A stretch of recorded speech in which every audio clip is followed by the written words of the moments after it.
Seems like Mom really likes the new house. Starting today, we'll be living with my parents, Lonnie exclaimed.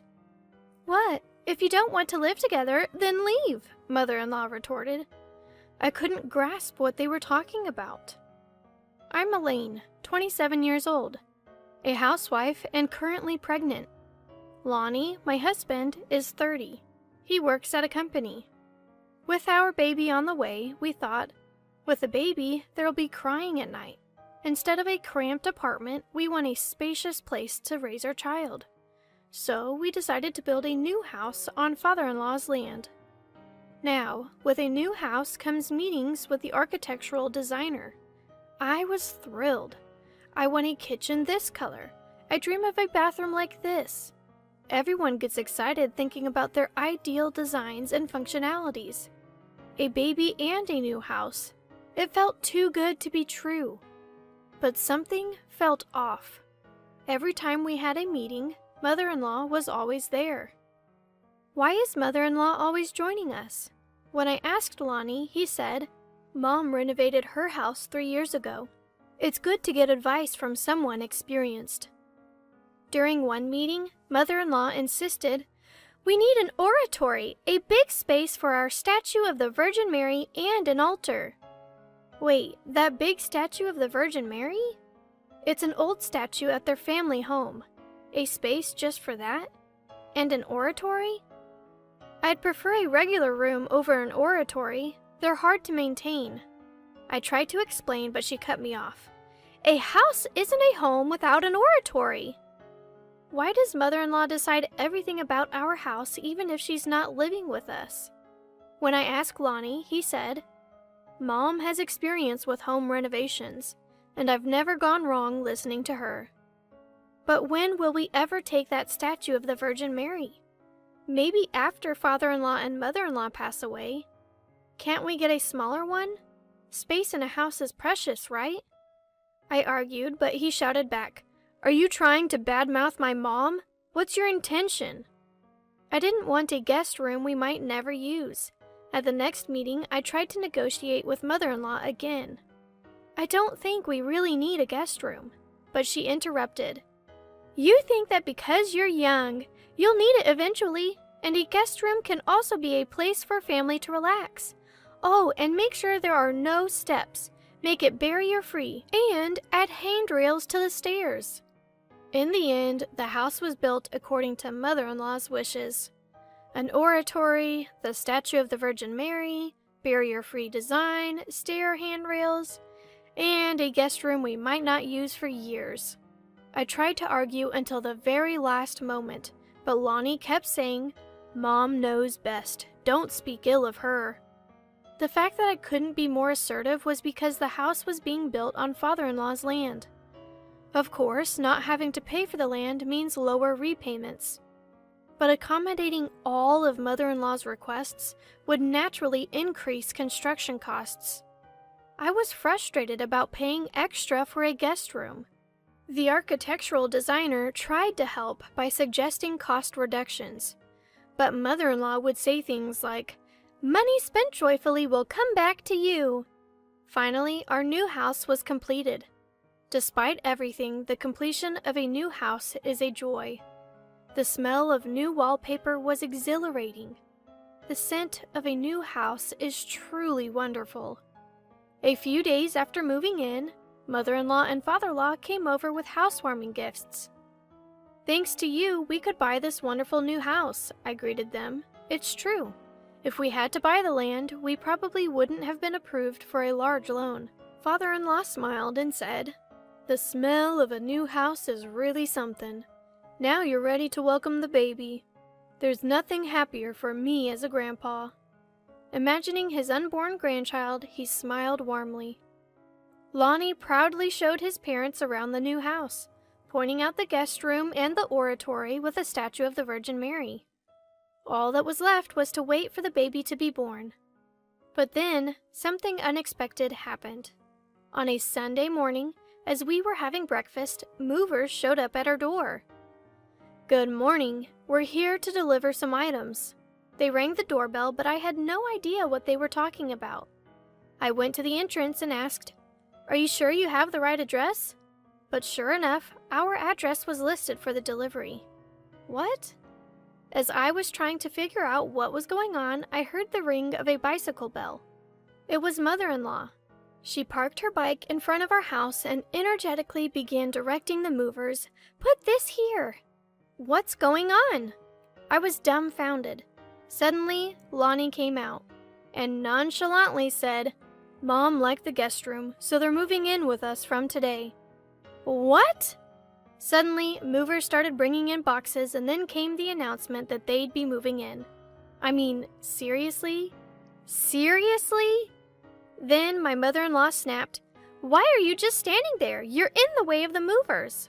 She grabbed my shoulder and shoved me. I wasn't just standing there, I was in shock. If I were my usual self, I would have snapped back. But there was too much to process, and my brain couldn't keep up. Seeing my pale face, mother-in-law seemed to realize something. We've been considering moving in for a while.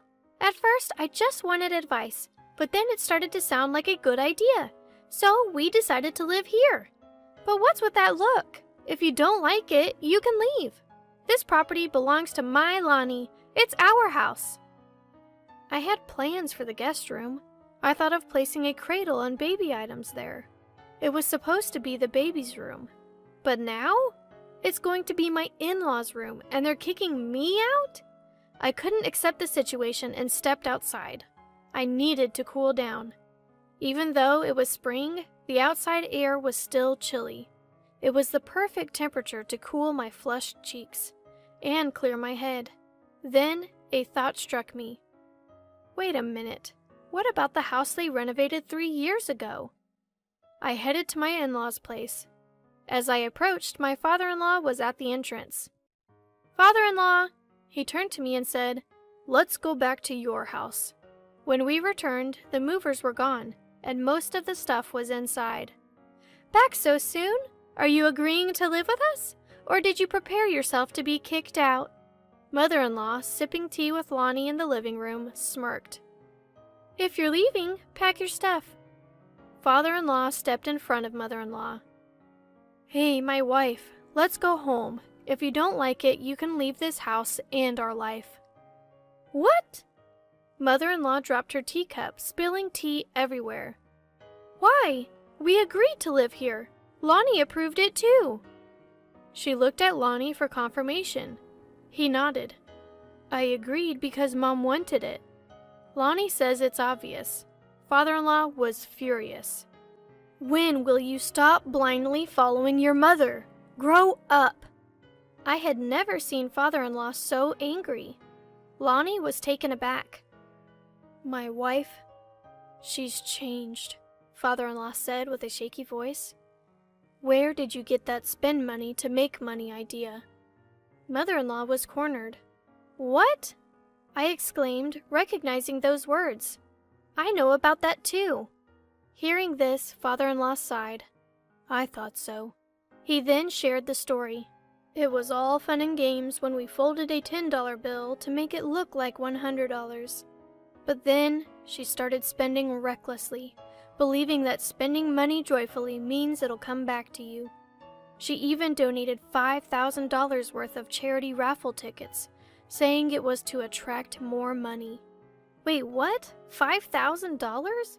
She bought raffle tickets and then donated them? As I tried to contain my shock, mother-in-law blurted out, It's true, because it was on the internet. The internet? I couldn't help but raise my voice even louder than mother-in-law's. So you're basing everything on the unpredictable nature of internet information? I tried to piece my words together. I couldn't believe mother-in-law's justification for donating a bulk of lottery tickets to charity was based on something she read online. But she was dead serious. Just search for money-saving habits or money-attracting charms. You'll see. Here, look. Mother-in-law thrust her phone towards me. I couldn't hold back my laughter. Searching for charms? Why are you laughing? Because it's funny. Honestly, how could anyone not laugh? As mother-in-law continued her rant, Turning red in the face, I couldn't stop laughing. Beside her, father-in-law said, "I know, right? If she wasn't my wife, I'd be laughing too." Seeing father-in-law's defeated look, I felt bad and stopped laughing. It's heartbreaking to see your hard-earned money wasted like that. Father-in-law continued, "That's why I wanted to help you while I still had some savings. I feared she'd eventually go after my land." He glanced at mother-in-law. "I didn't want you two to suffer because of her misguided beliefs. I thought it was for the best, especially for our future grandkids." But Lonnie interrupted. "Why are you bad-mouthing Mom? Even you, Dad?" He stepped in front of mother-in-law, defending her. I was furious at Lonnie's attitude. I couldn't believe Lonnie's attitude and the way he spoke. I was done with both Lonnie and his mother. I thought I'd protect my father-in-law. I decided to stand up for my father-in-law. I approached Lonnie. "Your mother's belief that the internet is always right and your idea that whatever Mom says is right are the same. It's sad to see both of you can't discern the truth from misinformation." My father-in-law had always endured his wife's wasteful spending. I was probably the first one to ever stand up for him. "Elaine, thank you," he whispered. "I thought I did enough by letting you build a house on my land, but I was running out of savings because of my wife." She then said, "People and money, they go where the money is," suggesting we move in with Lonnie since he has money. It's beyond just believing everything on the internet. Their way of thinking is just bizarre. They're like hermit crabs moving from one shell to another. But Lonnie and his mother kept saying, "But it's natural to go where the money is, right? If Mom wants to live with us, let her." That's why Lonnie even built an oratory and got a statue of the Virgin Mary. They kept ranting about how Mom is always right and the internet is always right. Their absurdity was so overwhelming that my father and I just exchanged glances. If this was the Lonnie I first started dating, I would have said, yeah, keep saying that, bye, and left him. But now that I knew how my father-in-law felt, I couldn't just walk away. I felt a burning sense of justice. After all, he would be the grandfather of my future child. "First off, you're wrong," I firmly told his mother. "Just because it's on the internet? Why don't you search superstitions or nonsense? I'm not against superstitions, but if you want more money, working is more realistic than donating to a lottery. If you'd spend the time you wasted complaining about the new house working part-time, you'd have earned some dollars by now. And you'd realize the effort it takes to earn that money and how hard my father-in-law worked to earn what you wasted." I then turned my attention to Lonnie. "And you blindly believe everything your mother says, and you don't even realize you're being taken advantage of. I can't trust you to guide our child if they ever lose their way. In short, I want a divorce." "What?" Lonnie was taken aback. In contrast, his mother spat out, "Fine, just leave." But it was my father-in-law who silenced her. "I want a divorce too." She turned to him in shock. "Yeah." Mother-in-law suddenly looked back at father-in-law. However, there is no island that haunts father-in-law.